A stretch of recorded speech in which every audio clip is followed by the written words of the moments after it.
the Board of Education is now called to order. I'd like to welcome everyone, and we'll start roll call to make sure all the trustees are connected. Terry? Yes. Thank you. Celeste? Yes. Thank you. Rusty? Yes, sir. Thank you. Bo? Yes. And Kurt? Yes. Very good.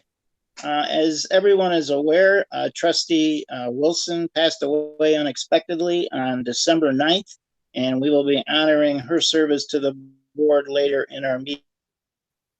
Recite the Pledge of Allegiance on behalf of the board.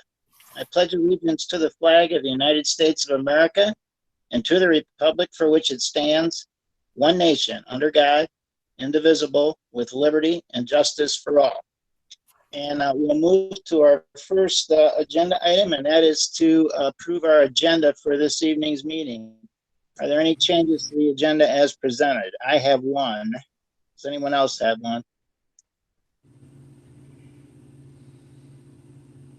Okay, I'd like to add a resolution honoring Joan Wilson's service to Portage Public Schools right after public comment. Any discussion? Is there a motion, please? Yes, Mr. President, I'd like to make the following motion that the Board of Education approve the agenda as amended. All right, second. Thank you very much. All in favor? Oh, there's a roll call vote, please, Barb. Mr. Droppers? Yes. Mr. Rathburn? Yes. Dr. Shelton Harris? Yes. Mr. Van Antwerp? Yes. Mrs. Novaria? Yes. Mr. Snyder? Yes. Very good. The motion is approved, and we'll proceed with our agenda as amended and go to the superintendent's report.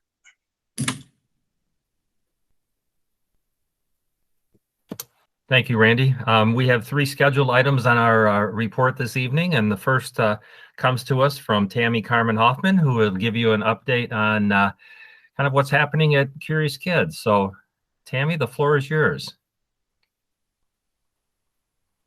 Thank you, Mark. Thanks for having me this evening. I always enjoy coming and just telling you a little bit about Curious Kids. As you know, we were closed for several months over the summer, and we're very, very happy to reopen this fall. Our goal is to provide families the care that they're so used to, and I will say they're very glad that we're back, as are we. We are adhering to all of the district protocols regarding COVID, such as mask wearing and all the cleaning routines. And then we also follow licensing guidelines, and we provide temperature checks. They're mandatory for all children and adults entering the building. So those are some things that are a little bit different this fall. I'm just reading off a few notes. Curious Kids is a licensed childcare program in our district. Our program is primarily funded through parent tuition, although we do receive assistance for families who qualify through the Department of Human Services and through Casey Ready Fours. Curious Kids has a before and after school program for children in young 5s through 8th grade, families who are registered. We have sites established at Amberley, Angling Road, Lake Center, Moores Bridge, Woodland, 12th Street, and our Millam site. We also have an early learning program, and that is infants and toddlers through preschool. We have a full day program for infants and toddlers through preschool. And then we also have a half day program. So our half day program is called the Bright Beacon Preschool for 3 and 4-year-olds. And our full day program is called Safe Harbor. And they both utilize the creative curriculum, which is used by Great Start to Quality and Head Start as well. We maintain a 4-star rating with the Great Start to Quality, and we are in the process right now of renewing our star rating, which we do every 2 years. So we are anticipating, we're shooting for a 5 this time. That's our goal. We have a lot to be thankful for this 2021 school year.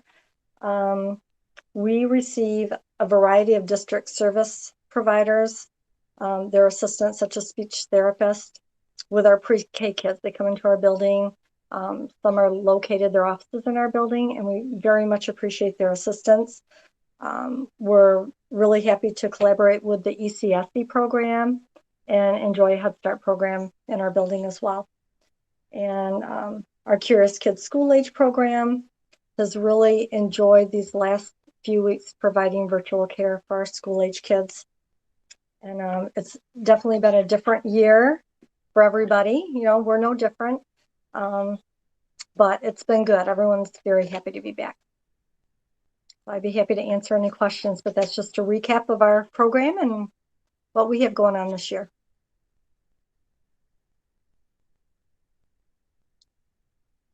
Tammy, due to the pandemic and all the rules are under, what programs have you not been able to offer this current year? We have been able to offer all of the programs, Randy. I will say we're down a preschool classroom in our 3s. We combine the kids in that classroom.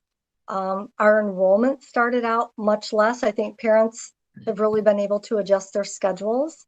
It did pick up a little bit with the virtual learning. And so that's been a good thing. But I think, you know, parents right now are just able to adjust their schedules so much that our enrollment is not what it was. But we get calls almost every day. So we're slowly building that back up. So we're pretty much up and running every classroom minus the 1 3-year-old room. Wow, that's great. That's great. Mm-hmm. Good news. Yeah. Thank you. You're welcome. Tammy, this is Bo. But I don't have a question, but the lack of question does not indicate lack of interest. So I just wanted to say thank you to you and your team. Oh, thank you. I appreciate that. Absolutely. Thank you. Great. If there are no other questions, I too would thank you, Tammy, for your work during this difficult time and under such difficult circumstances. I know it's been 9 long months of enduring what we've had to endure, and you know, you trying to keep that program going for our parents has been appreciated. So thank you. Okay. Thank you, Mark. Thank you, Tammy. All right. We'll transition into our next 2 reports. They'll be given by Ron Heron. He'll give you a bond project update and also a change order summary. So you should have those materials in your board packet to follow along. So Ron, I'll turn it over to you. Yeah, good evening, board members. Just to have a brief update on construction. We're at Central Middle School. We're continuing to complete as much landscaping as we can get done during the type of weather that we're having right now.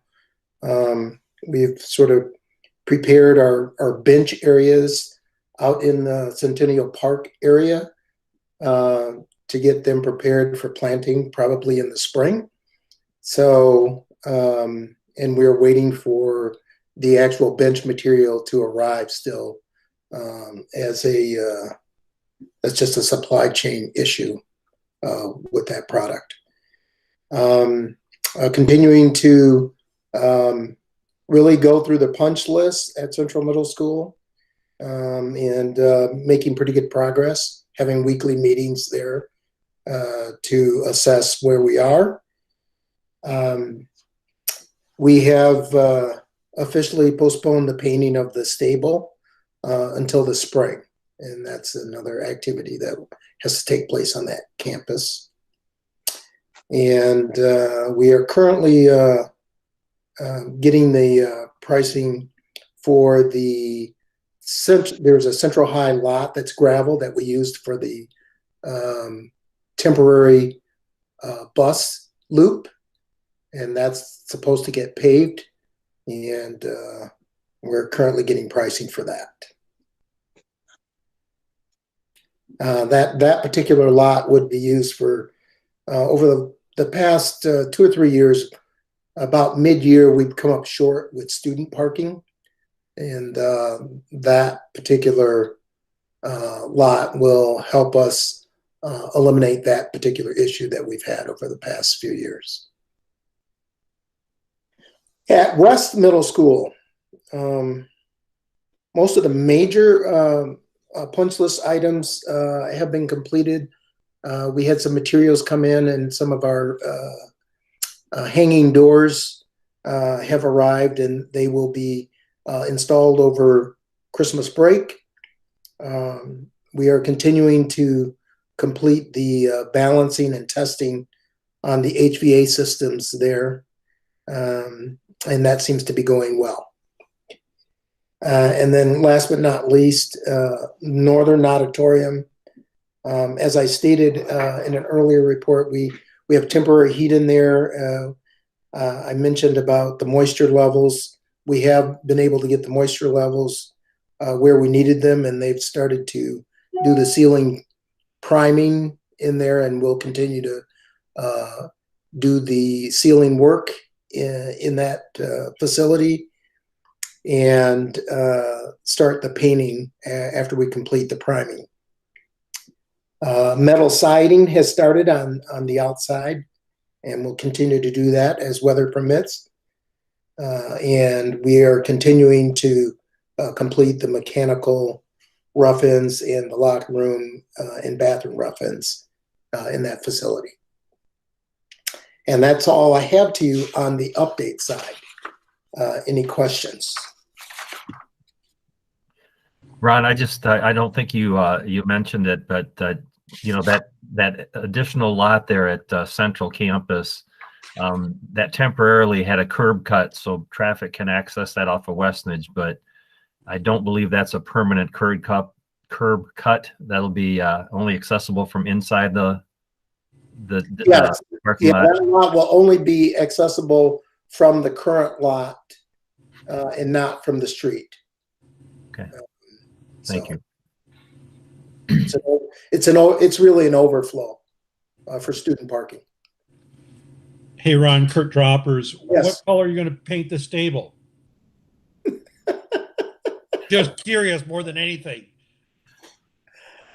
Is that a people are concerned about that, or just? No, it is a tan that matches the rest of the campus. Okay. And we'll have some blue trim. Okay. Around the roof edges. Because when that building's gone, it's really noticeable, as blue as it is today. On the yes, it is. Right. It will have some blue accent, but not like it is today.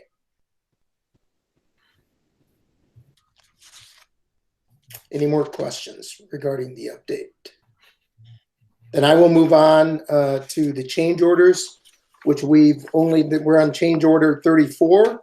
Which we've only had three change orders for this segment of time.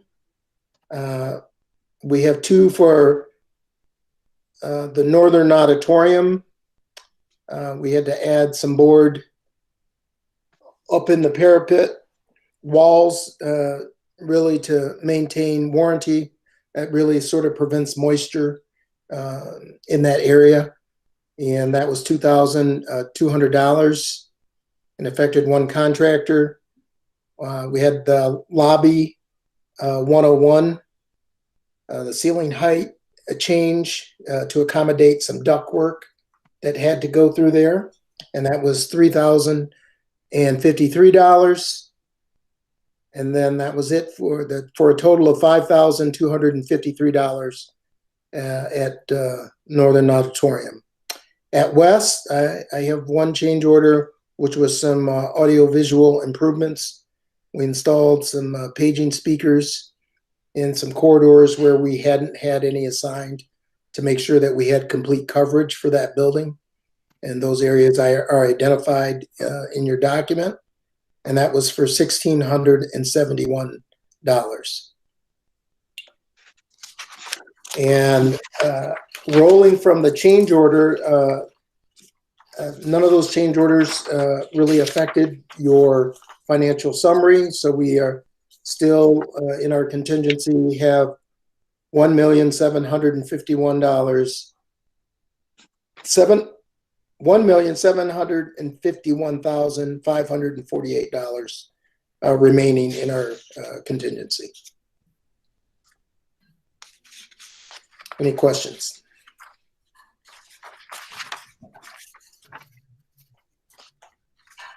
Thank you, man.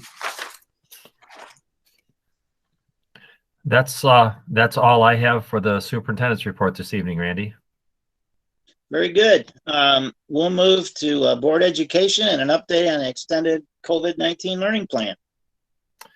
Thank you. This is our monthly, as required by law, report and opportunity to reconfirm our plan by the board. So I'll turn it over to the curriculum instruction office, and I'm not sure if Michael or Mike is taking first row here. All right. Yeah. Good evening, Superintendent Beelang and trustees. Like Mark said, we'll be presenting on the ECLP. That's our COVID-19 extended learning plan for reconfirmation as part of our monthly presentation. We'll look at the current modes of instruction, our two-way interaction data as we presented last time. That includes our weekly attendance rates and an update on the approved changes at the secondary level in the preparedness plan. So once the presentation is over, much like last time, we'll get board and public comment for feedback on the ECLP. So since November 18th, we've been under a health department emergency order, which you all know. It's contained the need to stop offering in-person support for grades 9 through 12. So we wanted to stay consistent with the closing and our preparedness plan matrix. So we moved all of our young 5s to 8th graders to fully virtual as well. So we review our status both daily and weekly to be ready for a plan to return to offering our face-to-face instruction at the elementary level and in building support at the secondary level starting January 4th. I'll now hand it over to Mrs. Jensinia. She'll go over the updates as it relates to elementary programming. Kelly? Yeah, thank you, Michael. Good evening. And as we look at elementary programming, we have our face-to-face instruction in all 8 buildings, 4 days a week using our curriculum. We have our Portage virtual instruction happening with our PPS approved curriculum as well. We added Dr. Mackenzie Sheehan to to take over that program and be there as the point person to help make that clearer path for our teachers and supporting them through this process that's been really pivotal. KVIC continues to be offered, and parents are liking that program as well. We have about 38 parents or students still participating in that program. What we're doing now is we are at that point. We're going to send out a letter this week to parents, just letting them know that we will be doing another transition period for the 3rd quarter. With that, basically, we'll put that out this week, just saying that they have the opportunity to switch again between modes of learning. And then when they return on January 4th, we'll put that out through Skyward, just like they did at the secondary level. We're going to use Skyward this time, and we'll have that open January 4th through the 14th, so parents can make that decision as to what they'd like to do starting on February 1st. Now, we're not starting right at the beginning of the 3rd quarter, mainly because we learned this last time that starting right at the beginning of a quarter at elementary did not pan out so well in terms of transitioning with report cards and teachers. And we had a lot of obstacles that we overcame one at a time, and we figured it was better to push that 1 week later. To help support our teachers in that. We know that moving kids from teacher to another teacher and allowing this flexibility is difficult, and there are some shifting of student placements, but we will work hard to reduce as many of those as we can so that the less kids are impacted by that. But we do appreciate the support and flexibility to be able to offer that choice to all our families, especially during this challenging time. So with that, I'm going to turn over to Mike to talk about secondary.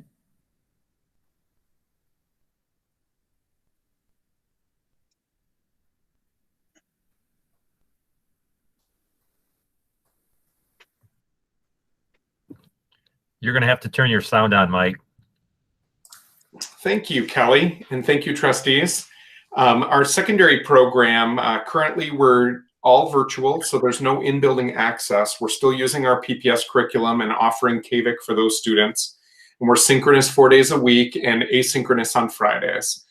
We still are providing our student services, even at a distance. We have a small number of students who are receiving some contact from our special education and English learner supports like we would at prior times. And we are still planning on a return to in-building access on January 4th. Our secondary recommendations as we're going forward to look at second semester, we're hoping and thinking that the trend in the health data right now will allow us to offer a face-to-face program in all of our secondary starting second semester. That's what we're planning for. We've been currently gathering the data around those second semester from families, and we're preparing teachers and staff for high flex instruction. And with that, what we've designed is we're going to have 11 hours of professional learning in January. Those 11 hours are broken up on a number of days, and they're around the ability for teachers to do the learning through some professional learning activities that we have, as well as for their professional learning communities to meet. And those are flexible based on the team's needs and the team's experience set.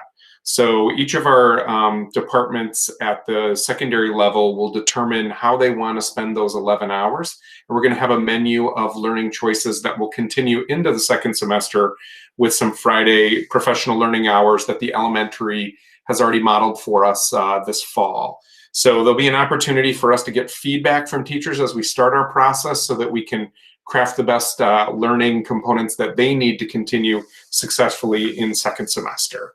And so that's a look at the secondary program recommendations. We do have the attendance rates here, and they're staying at pretty much the same spot as we had before. So we're around 97 to 98% of our students are showing up for attendance. And keep in mind, I put the definition there intentionally.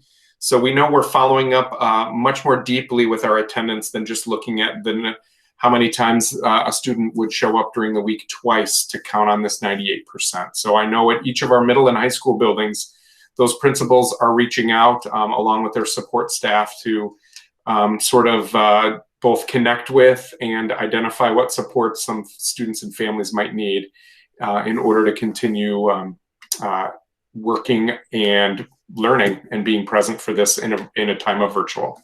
So, Dr. Pasco, back over to you to wrap us up.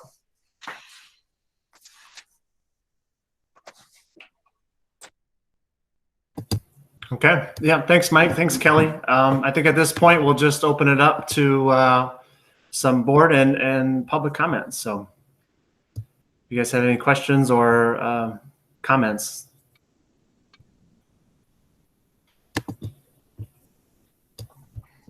I think Terry has a question.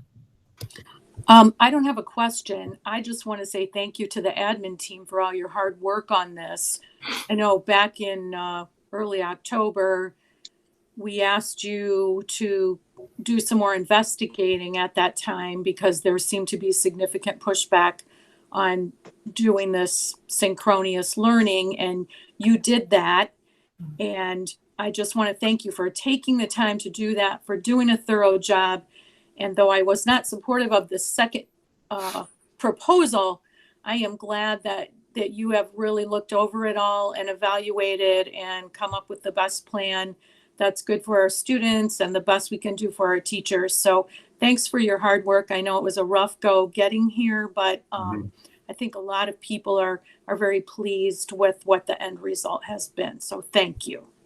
Thanks, Terry. We really appreciate that. And we know walking away from that previous board meeting with a 5-1 vote, we knew there was lots of reservations in the 5 votes. So, you know, obviously we walked away making sure that we were trying to do the right thing and listening to not only your comments, but also from our families, from our students, as well as our teachers and our administrators. So, you know, we did have to bring back a little bit of that high flex model within that. And I think our teachers were a little bit more on board versus the first time we rolled out that hybrid. And I know, Bo, you've really pushed us to collaborate with the PEA and with the teachers and really hear them out. And I think, you know, we did our best to do that and to land somewhere. You know, like we say, no plan is perfect, but we think this is probably the best option to get our secondary students back into the buildings, into classrooms in front of teachers when the time is right. And so thanks for all your feedback and your comments on at the last board meeting. I think that helped guide our work over the last few weeks. Sure. Thank you.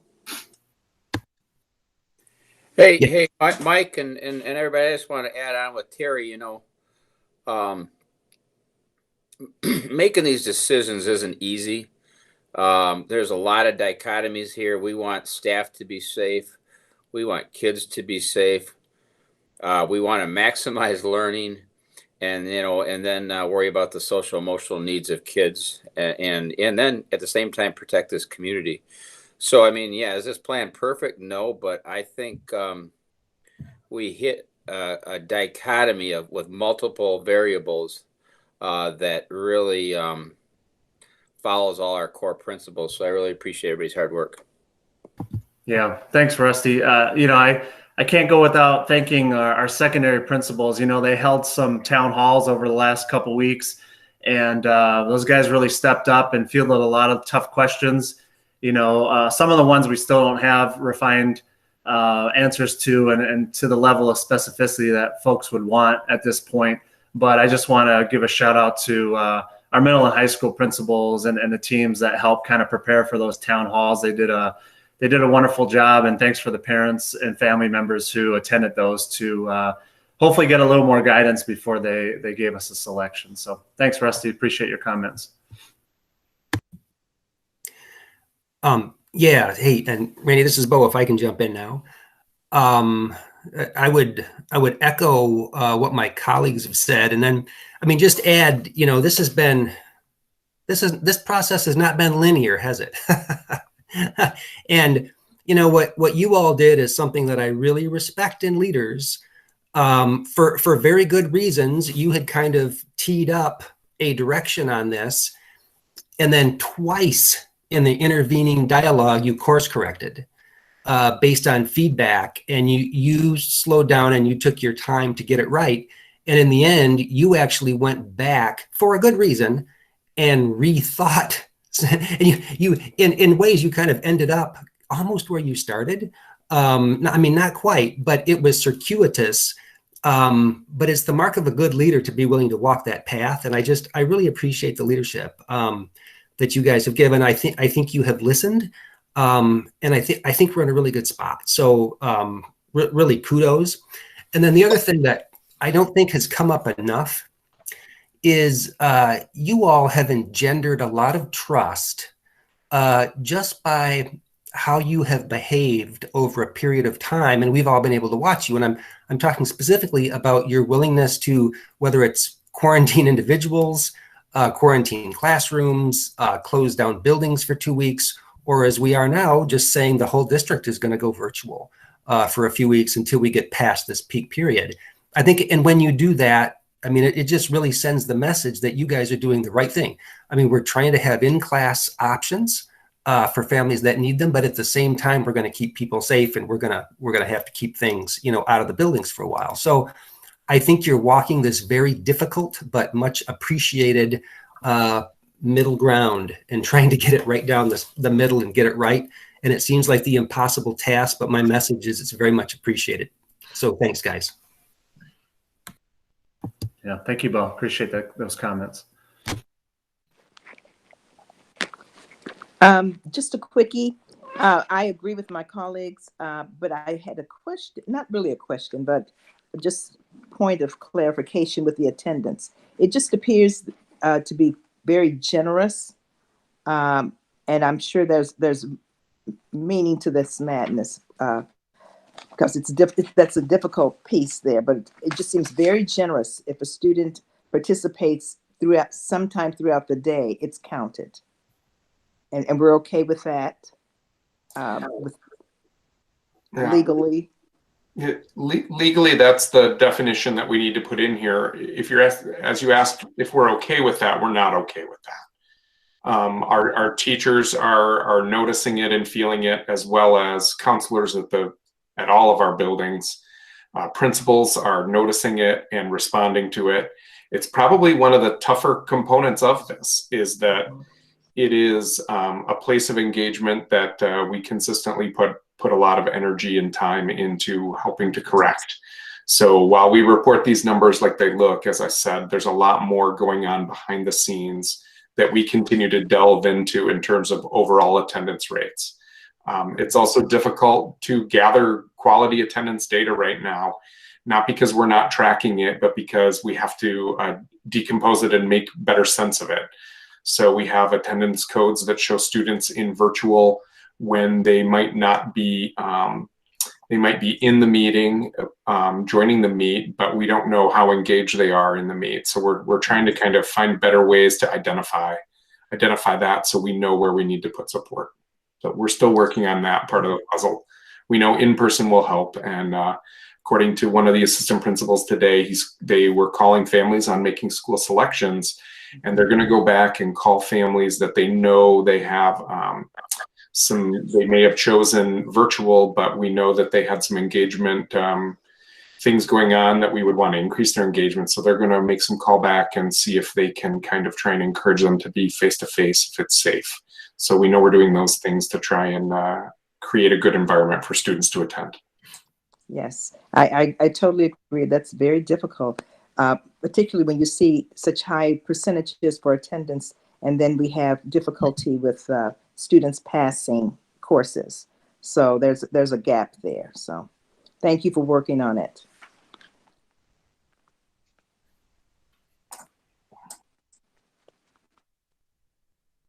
Any other? Well, thank you very much, gentlemen. As board members have said, we certainly appreciate the work you've done, and I think we're all hoping that conditions will allow us to put this plan into action. So thanks for your presentation and for all your hard work. Thank you. Thank you, guys. Okay, we'll move to our comments and communications section. Are there any citizens that wish to address the board this evening? I believe we have one caller, Christopher Long. Chris, you can unmute yourself using *6 on your phone. Welcome, Chris. How's it going? Good to hear from you guys tonight. So tonight, Board of Trustees and Superintendent Beeling, administrators and staff, on behalf of the Portage Education Association, please accept our sincere condolences for the loss of Joan Wilson. It must be difficult for everyone tonight, and words I'm sure are not adequate. The PEA appreciates Trustees Wilson's years of dedication to the staff and students of Portage Public Schools, and we know she was a fierce advocate and champion for public education. She'll be greatly missed in our community as well as by the teachers, students, and staff. So our condolences from the Portage Education Association. Thank you very much, Chris, for your thoughtful words. We certainly appreciate it. Thank you. Okay, we have a Trustee Wilson, and Bo Snyder has offered to read this evening. Bo? Yeah, Randy, before I start, can you hear me? Yes. Okay. This is a resolution honoring Joan Wilson. Whereas Portage Public Schools and the broader Portage community lost a valued member of the Board of Education with the untimely passing of Joan Wilson on December 9, 2020. Whereas Joan Wilson was elected to the Portage Public Schools Board of Education in 2010 and re-elected in 2014 and 2018 and served for 10.5 years, including serving as chairperson of the Audit Committee for 7 years. Whereas Joan Wilson was a tireless and outspoken advocate for children, families, teachers, and fiscal responsibility. Whereas Joan Wilson, in addition to her board activities, was an advocate for Community High, which provided supplies for classrooms she adopted at Amberley Elementary and Haverhill Elementary, and provided food to families during the pandemic. Whereas Joan Wilson served the Michigan Association of School Boards as a valued member of the Resolution and Bylaws Committee and the Government Affairs Committee and received the Award of Distinction. Resolved by the Board of Education, on behalf of its members, recognizes with appreciation the contributions of Joan Wilson over the course of her service to Portage Public Schools, mourns her passing, and extends its sincere condolences to Jim Wilson and the entire Wilson family. Proclaimed this 14th day of December, 2020, Portage Public Schools Board of Education. Thank you, Bo. And now we'll take steps to get this on the record. Is there a motion, please, to bring this motion to action? Somebody can just state so moved. That would be fine. So moved. Seconded. Did we have a so moved? So moved from Perry. Okay, very good. And we'll take this to a roll call vote, please, Joanne. Mr. Radford, Yes. Dr. Shelton Harris, Yes. Mr. Van Antwerp, Yes. Mrs. Novario, Yes. Mr. Snyder, Yes. Mr. Droppers. Yes. Okay, and now we'll move to a motion to approve this resolution. Mr. Chair, so moved to approve the motion. Second. Thank you very much. Is there any discussion? Hey, Randy, this is Bo. May I say a few words just personally? Sure. I'm thinking, well, first of all, condolences to Jim and the Wilson family. And, I think Joanne was probably more ill than she had let on, and she had worked so hard to attend our meetings through the fall, and those meetings we had in person at Northern. I think she was there for at least 2 of the 3, and there via audio for the others. So, I mean, she bravely fought.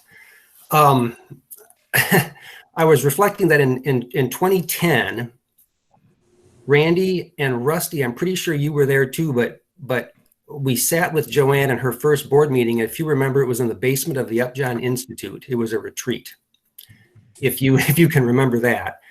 And I remember after about 15 minutes of the meeting, I knew that Joanne's brain and my brain were wired completely differently. But by the end of the meeting, I saw that Joanne had the unique ability to sometimes see an insight that the rest of us could not see. She could see into the blind spots. She was a very unique individual, and she is going to be missed. Thank you, Randy. Thank you, Bo. I'd like to say something too, if that's all right. Yes.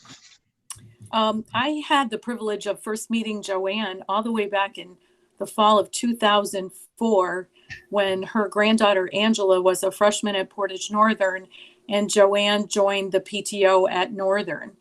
And it was quickly evident that Joanne was very energetic and committed not just to her own granddaughter, but to all the kids at Portage Northern. If there was something to be done, she was the first to raise her hand, whether it was to organize lunches for the bread lift or decorate for the holiday dance or organize the staff luncheon. Joanne was there and ready to work.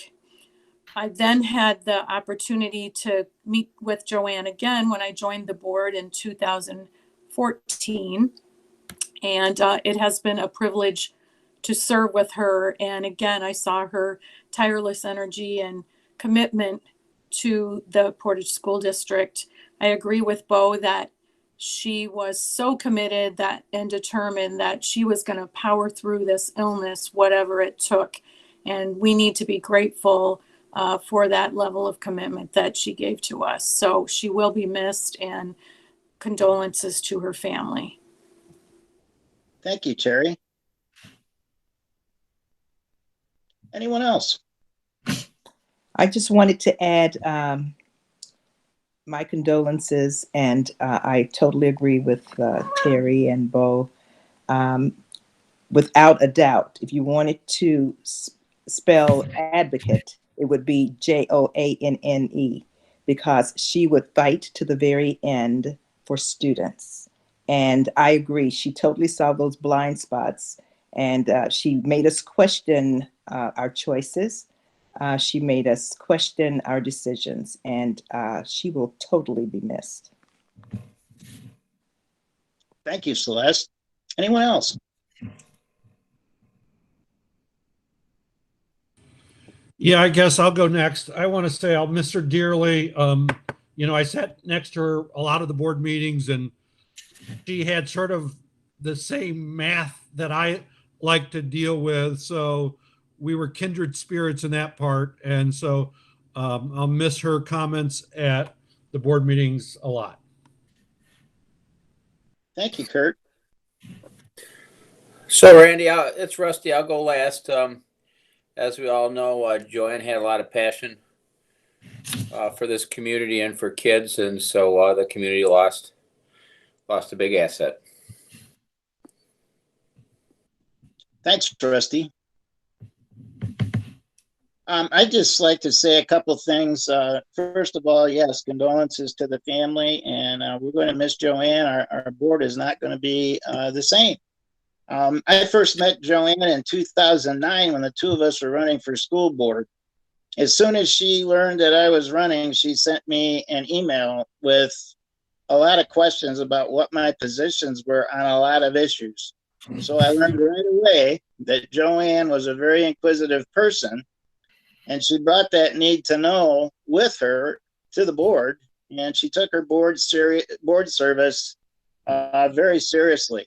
She was always prepared for meetings, and very few weeks went by that we didn't talk over the phone about the agenda for the meeting and what was going on. You know, she always had questions. You know, she never let anything get by her, and she was very famous for her kitchen table math. So what better place for her to serve than as chairperson of the audit committee? Joanne took her state board service seriously as well with the Michigan Association of School Boards. She served on a number of committees and was our sole representative at the delegate assembly a number of times. And those meetings required many trips back and forth to Lansing, and a lot of them were in bad weather and were at night. And Joanne never complained, and she never requested reimbursement for her travel expenses. She earned over 208 education credits through the CBA program at MASB. Everybody knows she was very generous to the district with her time and her money. And no one on this board enjoyed graduation more than Joanne. She was always the first one to volunteer to speak on behalf of the board. And no one had a bigger smile on their face than she did when she was handing out diplomas or shaking hands with the graduates. She cared about kids. She cared about teachers. She cared about the financial health of the district. And she impacted many in our community, in our district, and every one of us on the board. We honor her service and the memories we all have of serving with her. She will be missed. And if there are no more comments, let's bring this to a vote, please. All those in favor of approving the resolution honoring our colleague Joan Wilson, please yes, and the roll call vote, please. Barb? Mr. Rathburn, Yes. Dr. Shelton Harris, Yes. Mr. Van Antwerp, Yes. Mrs. Novaria, Yes. Mr. Snyder, Yes. Mr. Droppers. Yes. Very good, thank you. The resolution honoring Trustee Wilson is passed. We'll move to trustee comments. Are there any comments from trustees?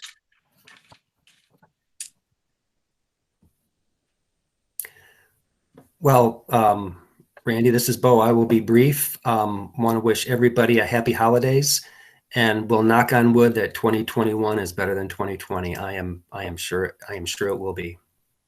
Hear, hear. Ditto.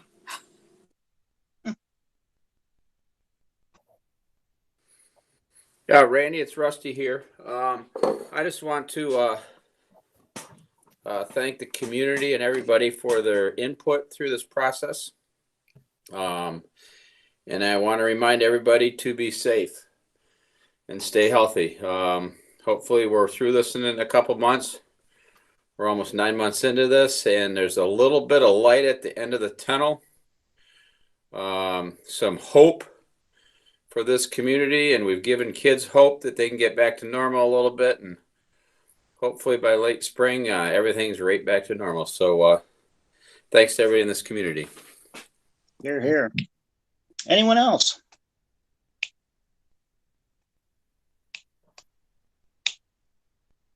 Okay, I'd like to remind everybody of the first KCSOA meeting of the new year. That's going to be on January 13th. Of course, that's a virtual meeting, and there will be representatives from MASB and MASA there to talk to us about the subject of well-functioning school boards.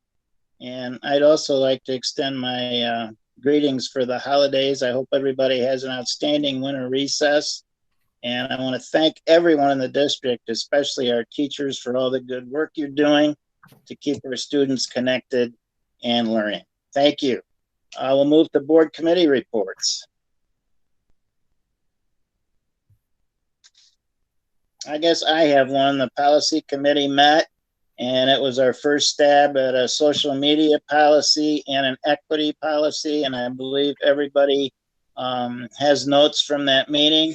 And right now, there are no plans for the committee to meet again before our February retreat. We hope to have everything there to tee it up for the full board. So that is our plan. Thank you.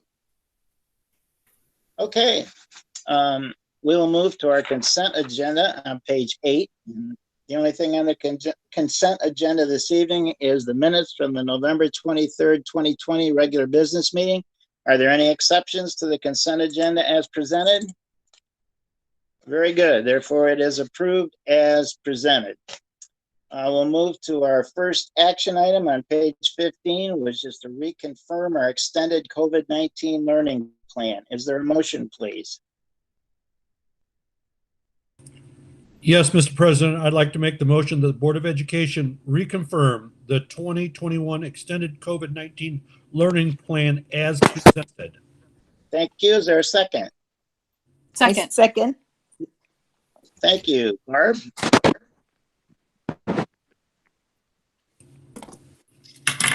Sorry about that. Dr. Shelton Harris. Yes. Mr. Van Antwerp. Yes.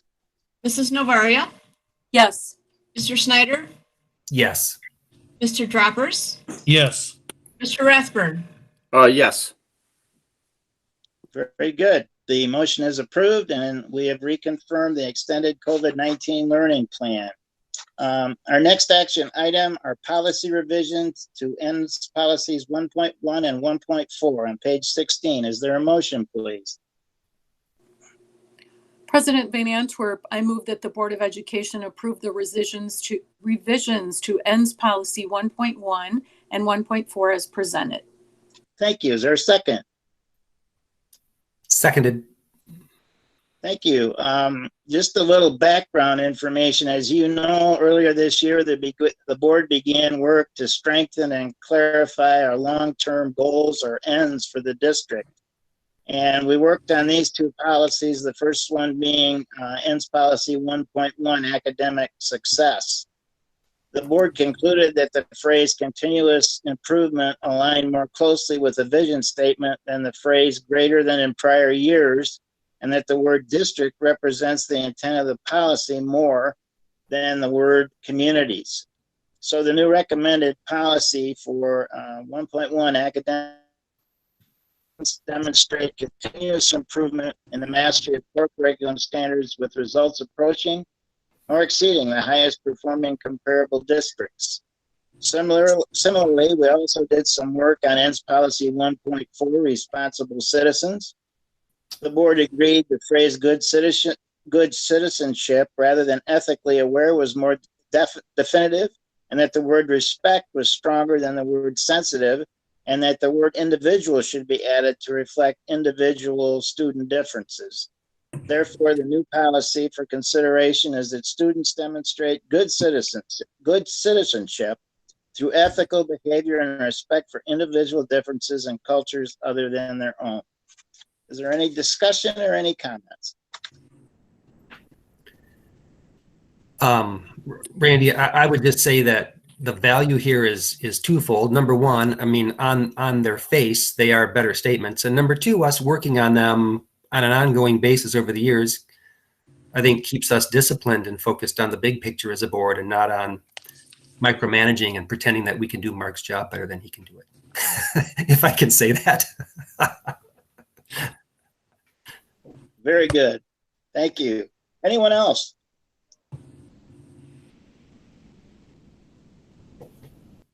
Okay, let's take this to a vote, please, Barb. Mr. Van Antwerp, Yes. Mrs. Navaria, Yes. Mr. Snyder, Yes. Mr. Droppers, Mr. Droppers,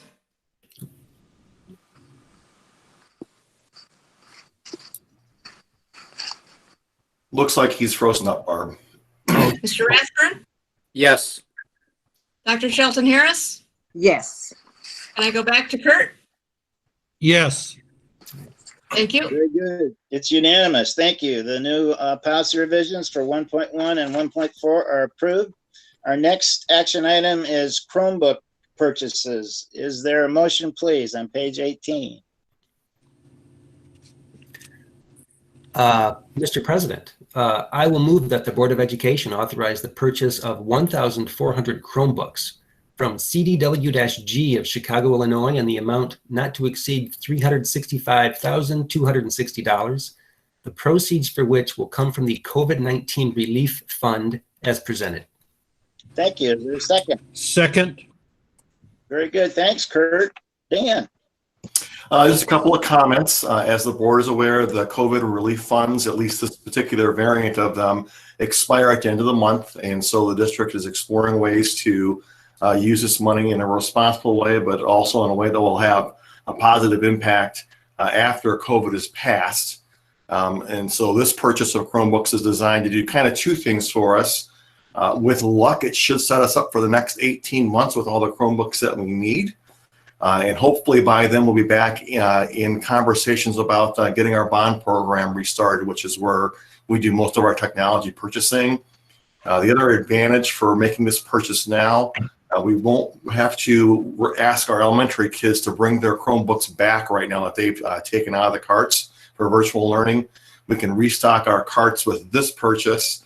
And then if we have to shift between face-to-face and virtual instruction, whether it be for a classroom or for a whole building, we won't have any technology transition times in terms of getting those Chromebooks out. The only thing I would notice, I would point out rather on the cost, you'll notice that these are quite a bit more expensive than the ones being purchased from C-High. The costs are going up. I did contact C-High, but they indicated that they didn't have the stock, and if they did, they would have to charge us the higher rate at this point in time. So with that, I'll take any questions the board may have. Any questions for Dan?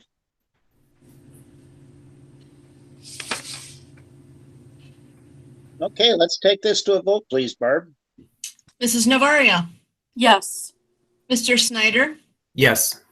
Mr. Droppers, Yes. Mr. Rathburn, Yes. Dr. Shelton Harris, Yes. Mr. Van Antwerp. Yes, the motion passes and new Chromebooks are on the way. Our next action item is renewal of our superintendent contract. Is there a motion, please? Yes, Mr. President, I'd like to make the following motion that the Board of Education approve modifying the current superintendent contract of employment to increase the amount of the annuity and to extend the term of the employment as presented. Thank you, Kurt. Is there a second? Second. Thank you very much. As you all know, the Board of Education, Superintendent Beeling, highly effective following the completion of his annual performance review on June 29th. This is the time of year when we address the superintendent compensation and benefits consistent with board policy 4.5. So in terms of this contract, we are extending the employment term of the contract from June 30th, 2022 to June 30th, 2023, and increasing the amount of the tax sheltered annuity by about $4,200. This increase does not advantage the superintendent over other administrators. The average increase that we approved for all administrators was 3.4%. The 2.16% increase to the superintendent's tax sheltered annuity is consistent with those administrators that are at the top step. And anyway, Mark, we're very pleased that you have agreed to extend the term of the contract, and we'll open it up to questions or discussion from board members.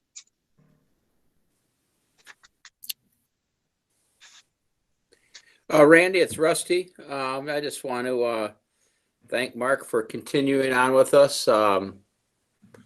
You know, sometimes I'm the roughest on you, Mark, but that doesn't mean I don't appreciate you. And I think you're great for this district, and we're lucky that you're sticking around and that we'll still have you hopefully for a couple of years. So thanks for all your efforts, and you're appreciated over here. Thanks, Rusty. Yeah, Mark, this is Bo. I mean, I will just say that this district is fortunate to have you and the skills and the maturity and the leadership that you bring. And I am hoping that you are with us through the end of this contract term, and maybe a little longer. So we'll begin negotiations with your wife over that, and we'll see how those go. But my many thanks. Good point, Bo. Anyone else? Okay, very good. Let's take this to a vote, please, Barb. Mr. Snyder, Yes. Mr. Droppers, Yes. Mr. Rathburn,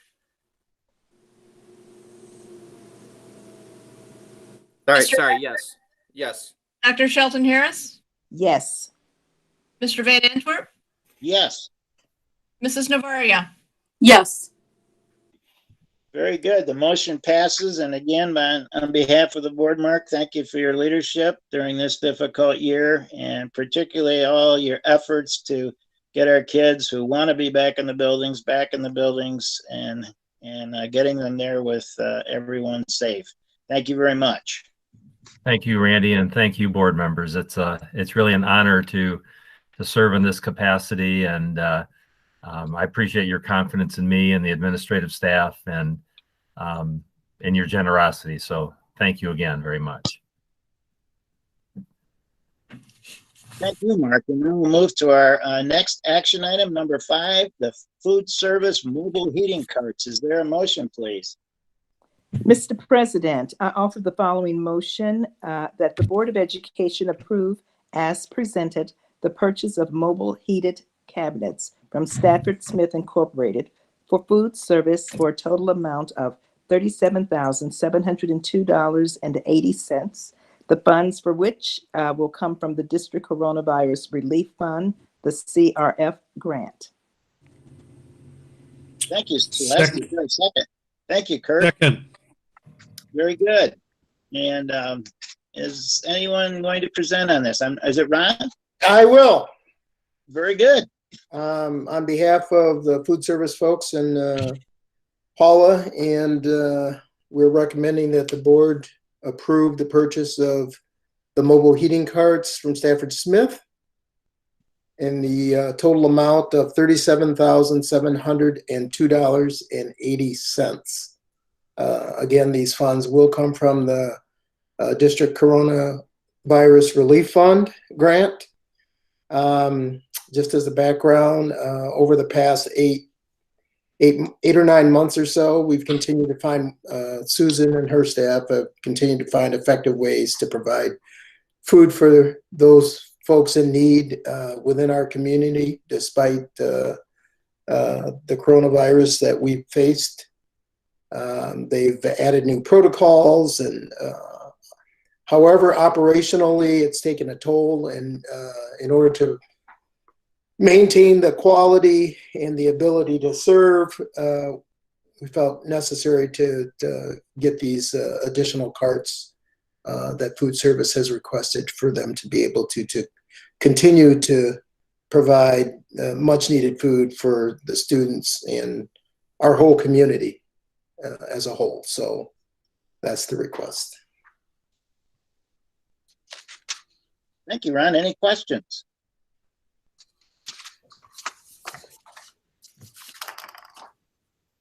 Okay, Barb, let's take this to a vote, please.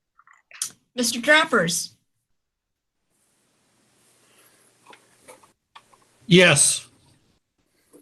Mr. Rathburn, Yes. Dr. Shelton Harris, Yes. Mr. Van Antwerp, Yes. Mrs. Novaria, Yes. Mr. Snyder. Yes. Very good. Thank you, Barb. The vote indicates that this motion to get new food service mobile heating carts is approved. Our next action item is air purification units. There's a motion, please, on page 26.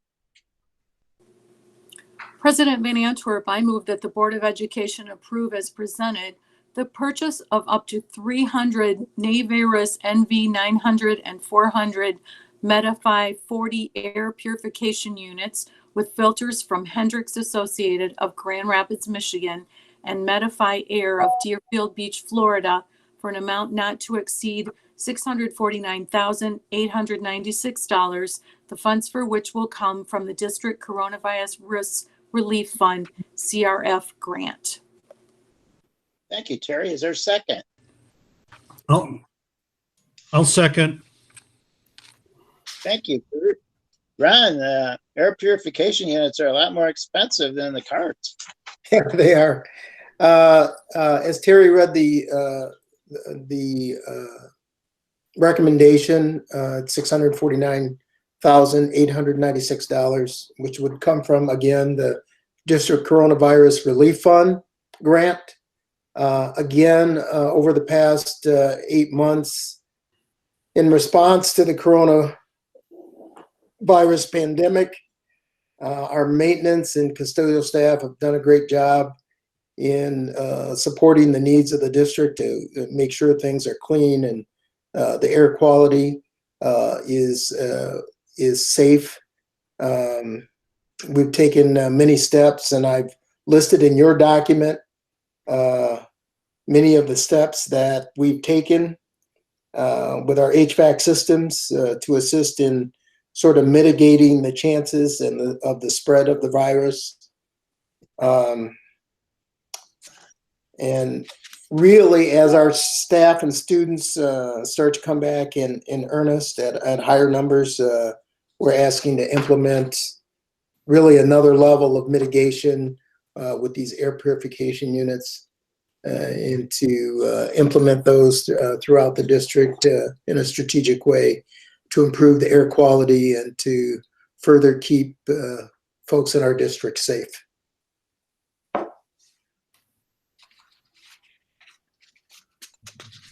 Thank you, Ron. Any questions for Ron?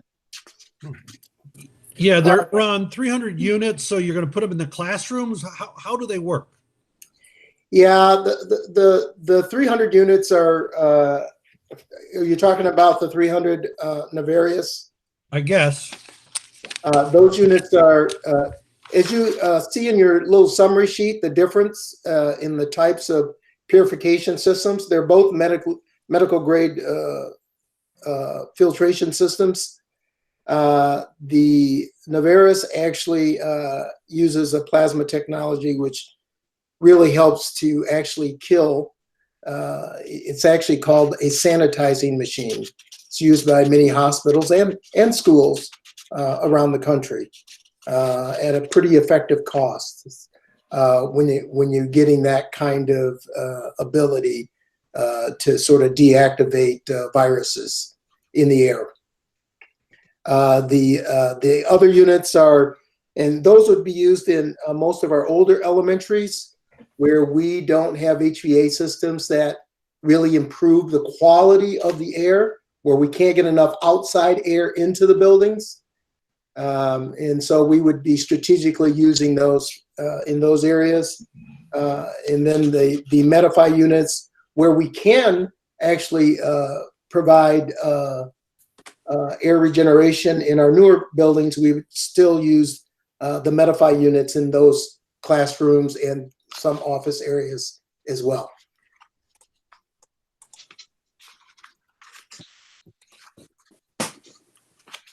Ron, it's Rusty here. Yeah. I just want to say thank you. You know, as I spoke earlier in my comments, you know, we're trying to slice those dichotomies of kids learning, safety for families, safety for staff, safety for kids, and safety for this communities. And I appreciate administration's commitment to this. Obviously, you've proven it. So thanks for doing the work on this. Thanks, Rusty, for your comments.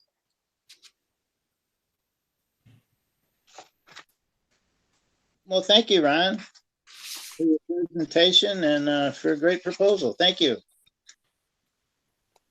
Okay, we'll take this to a vote, please, Barb. Mr. Droppers, Yes. Mr. Rathburn, Yes. Dr. Shelton Harris, Yes. Mr. Van Antwerp, Yes. Mrs. Novaria, Yes. Mr. Snyder. Yes. Yes. Very good. The motion passes and the air purification units are approved.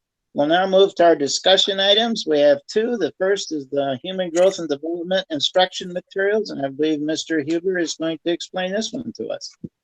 Certainly. Thank you, Mr. Van Antwerp. There's a recommendation from our Human Growth and Development Committee to approve the use of the 5 videos that were listed in the board packet with you to include for our high school curriculum. So this would be in addition to our high school Human Growth and Development class. These 5 videos are produced by an organization called amaze.org, and you can find them on the web and review those there. We're going to have 2 open meetings on these, one this coming Thursday in the evening, and the next will be January 5th on Tuesday in the evening as well, to get public comment and feedback on the videos before we would either request an approval on this at the January 11th board meeting, or if those videos are not, the review from the public appears to be of concern, then we would just remove that item from the agenda. But the videos themselves are on consent, intimate partner violence, which includes a lot of abuse situations. There's opportunities for students to understand how to get help if they're in a situation or they know someone in a situation like that. Then there are other topics on birth control, including a variety of different birth control methods and the length of time, who you would go see to get the birth control item from, and any other side effects or drawbacks of them, as well as one specifically on condoms and the use thereof. And then finally one on STDs, which is kind of like a fact check review and goes back into common misconceptions and both short and long-term effects, and which STDs create a situation where you have it for a lifetime, and those which can be treated or managed in that case. So these videos, we'll go ahead and have those available for people who attend the meeting, and the links are also in there. These are on open license, Creative Commons license, so we'll edit and remove them so students won't be watching them on YouTube where there would be a lot of other videos around, but we'll have a set of these videos that we will have in-house for our staff to use. And I'm happy to answer any questions that you might have on them. Mike, do you still have a committee that helps you sift through all of this stuff that includes some parents and community members and so forth? Yes, it does. I do have that committee, and that committee met earlier in November to look over these videos initially. Okay, thanks. Mm-hmm. Any other questions for Mike? Thank you, sir. Appreciate it. Thank you. Our last discussion item is filling a board vacancy, and it centers around our bylaw 0142.5 that specifies what we do in these situations. I want to first report that our notice of vacancy was posted today on the district website, and we're allowing 2 weeks for applications for this position to be received. The deadline for receipt of applications is December 28th at 12 p.m. We have a tentative meeting scheduled on December 30th for us to meet and review application and select candidates to be interviewed. This is the screening, the beginning of the screening process. And that meeting is scheduled for 4:30 on the 30th. And January 4th, 2021 at 6:30 p.m. we'll be meeting to interview candidates and hopefully make an appointment. And we believe that meeting will be virtual, but we're waiting for the legislature to take action to allow virtual meetings beyond the end of this year. And then on January 11th, 2021 at 6:30 is our board organizational meeting. And at that meeting, the newly appointed board member will take the oath of office. To be eligible to be a member of the Board of Education, a person must be a registered voter of the Portage Public School District, at least 18 years of age, a citizen of the United States, a resident of the state of Michigan for at least 30 days, and a resident of the school district. Information concerning the role of the Board of Education and responsibility of a board member may be found in the document Guide for Prospective School Board Candidates, which is located on the Board of Education page at our district website. And if you go to the home page of our website, you'll see the notice of vacancy, and that will link you to the application as well as the Guide for Prospective School Board Candidates. And the individual will serve until a successor is elected to fill the seat at the November 8th, 2022 election. Then in terms of the bylaw itself, as you know, we've always used paper ballots, and we're not going to be able to do that if we meet virtually. So I'm recommending a change to item E and item F that refers to paper ballots. And I'd like to add the language paper or electronic ballots. We believe we might have a way to do that on Google. And I just like to make sure that provision is available to us if we are able to do that. Any comments or questions about this process or about the bylaw?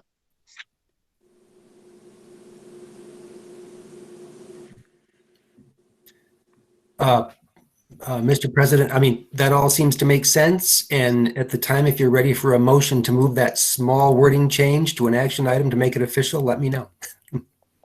Very good. Anyone else? Just a quick question regarding the 30 days. Is that the 30 days of the posting of the vacancy or the death of our board member? The date the vacancy occurs. Okay, So so we have to get this so it's done. the, so it's the before 9th. Meeting in January. Yes. Okay, so we're on a pretty tight schedule with the holidays involved. Right. Okay, just clarifying that. Mm-hmm. Any other questions? Okay, then let's have a motion to bring modifications to bylaw 0142.5 to action. Is there a so moved, please? So moved. Seconded. Seconded. Very good. Thank you, Bo. Okay, Barb, this is a roll call vote, please. Mr. Rathburn, Yes. Dr. Shelton Harris, Yes. Mr. Van Antwerp, Yes. Mrs. Navaria, Yes. Mr. Snyder, Yes. Mr. Droppers. Yes. Very good. This item has been brought to action. And now we need a motion to modify sections E and G of bylaw 0142.5 vacancies to add the words or electric after the or electronic after the word paper. Is there anyone willing to say so moved? So moved. So moved. Good. Lots of volunteers for that one. Is there a second, please? Second. I second. Very good. Thank you. All right. Barb, please help us with the vote. Mr. Rathburn, Yes. Dr. Shelton Harris, Yes. Mr. Van Antwerp, Yes. Mrs. Navaria, Yes. Mr. Snyder, Yes. Mr. Droppers. Yes. The motion passes, and we'll make those changes to our vacancy bylaw. The only other thing is that we have questions that we asked candidates the last time we went through this process, and we'll send that out to board members. And if you have any changes you want to make in those questions, adding or deleting some, we'll get that input and be ready to interview our candidates. Any other questions? Okay, very good. We're at the end of our agenda, and therefore we are adjourned. Thank you.